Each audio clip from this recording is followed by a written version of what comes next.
those hips forward. When we're holding a plank, we're letting our hips sag, shooting them forward. Now, one of the best drills to work on that is known as a dead bug. So our number one cue on any dead bug variation is to keep the low back on the ground. Back, flat on the ground, like a pancake, crepe, whatever you prefer, flat on the ground, and that is our contact point. It will be hard at first to do that, but as long as you're making an honest effort of it, you're gonna be on the right track. From there, we go to a half dead bug. So arms straight ahead, head on the ground. I always say arms like Frankenstein, just kind of shooting right out. Knees are gonna be at 90 degrees here. From here, I'm gonna lower one leg, kind of shoot that heel out towards the wall. As I'm doing that, I'm trying to keep everything else as stable as possible, and again, that low back on the ground. Now, the lower I go with the heel, the harder it's gonna be. So this, a rep like that, is gonna be a little bit easier than a rep like this.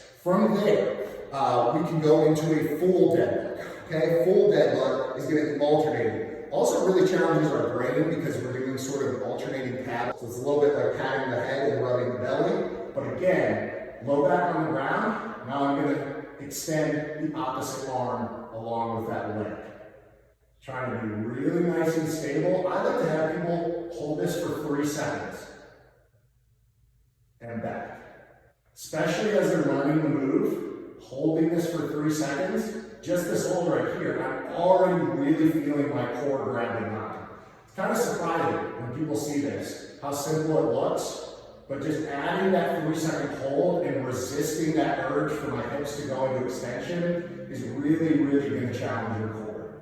So those are our 2 main dead bug variations that we utilize. If you are new to the move, start with a half dead bug.